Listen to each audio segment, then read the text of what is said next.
Welcome to News Updates on XPBTV Africa. I am Kenneth Zemeke. With me is Brilliance Akachuku. Ganduje suggests ways to address insecurity in Nigeria. Ganduje made these assertions on Friday in Ibadan at the 2020 alumni lecture of the University of Ibadan. Can you give us insights into his suggestions on addressing our security challenges?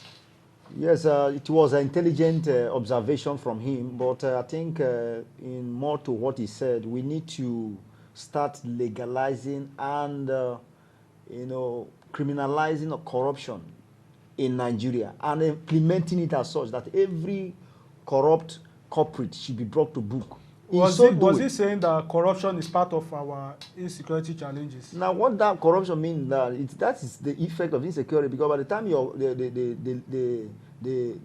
those in charge of authority and governance siphon money from the public utility, and it means the system will be dysfunctional. Okay, that is like that money meant to buy arms and to equip the security personnel. Even beyond that, overview of all that contains in governance. So corruption creates unemployment. Unemployment creates social instability. And this is what you see in insecurity. All right, thank you very much. Ekiti residents call for sanction against fuel stations selling above official price. Residents of Ekiti State yesterday said that the Petroleum Product Consumer Protection Agency should go after fueling stations selling above the official price. In your own opinion, do you think fuel is actually scarce, or people are making it scarce just to make profits? So it's so confusing because the federal government said there is a fuel supply. So I doubt if fuel is actually in place, the price should go down. And if truly that the fuel is in place and the price refuses to go down to the government-approved price or prices, then there should be an implementation to that regard. Now, bringing everybody and fuel sellers to book. Why should the fuel be in the increasing side? Okay, because and what is government are suffering. And what is government doing towards that? Okay, thank you very much. The era of depending on oil revenue is gone. IMO IIRS. The new executive chairman of IMO Internal Revenue Service, Ifeanyi Okeke, on Friday said the days are gone when states depend on oil, revenue generated from oil. If IMO, which is an oil producing state, can look beyond this oil issue, what stops other states from looking beyond oil?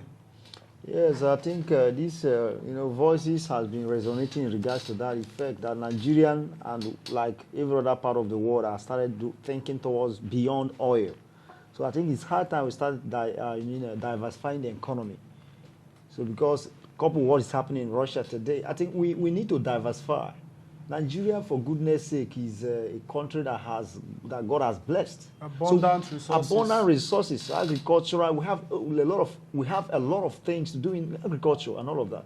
So I think even some states in this country, Lagos State, for instance, now can really do without even revenue from Abuja, location from Abuja, and so many other states. So I believe it's hard time. Most of these states even the governors start thinking beyond receiving from Abuja. And the world is actually going green. Electric cars are being developed and improved on every day. So I think in the next 20 years, oil will become old-fashioned.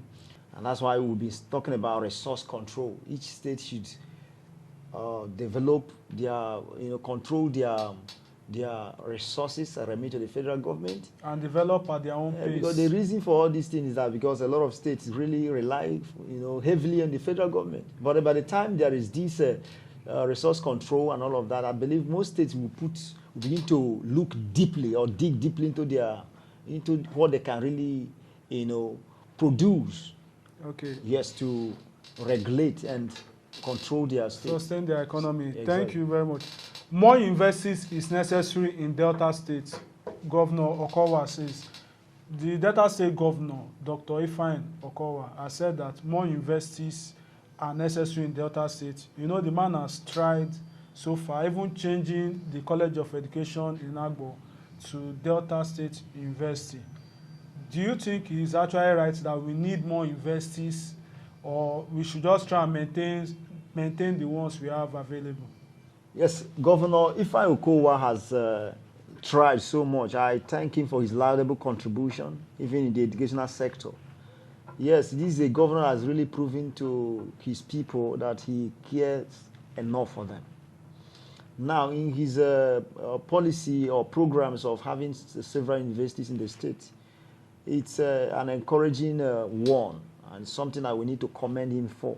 This is to create access to a lot of people who are interested in going back to school, that maybe the institutions are restricting them from getting admission and all of that. But by the time we have a lot of universities across the states, so you find out that a lot of Deltanans will be able to have access to university institutions and all of that. So I commend him for that.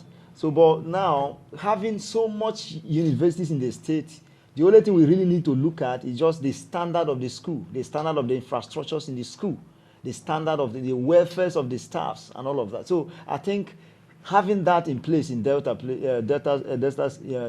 State is a very commendable one for him. Schools can supply Nigerian superstars in sports. Minister, the Minister of Youth and Sport Development, Chief Sunday Dare, has called on stakeholders to pay close attention to sporting activities in secondary school, saying that budding athletes that will represent the country on the global stage can be discovered among students. Do you think he is right? And if you do, how do we start to groom these youngsters from this early stage so that the country will benefit from them in the future? He is 100% right. This is how we started. You know, this is a grassroots development, where we vet most of our superstars, our hero in the past, a lot of guys that really did well, crossing across athletes to footballs. These guys were guys that were discovered from when they were young. When they were young in schools and rural communities and all of this. I think if it is a hard time, we start encouraging our talent and nurturing them from the grassroots level. And that means that we have to start paying attention to our schools. Inter-house sports, competitions that we used to have in the olden days. Exactly. So we start paying attention to them. So we'll be able to rejuvenate and encourage these young men and all of that. So from right from the grassroots. Okay. So it's a very, very nice one, and government should look into it. Okay. Thank you for watching today's episode of News Update on XPBTV Africa. I am Kenneth Zemeke. Please do not forget to like this video, share across all social media platforms, and please do subscribe to our YouTube channel. Thank you for watching.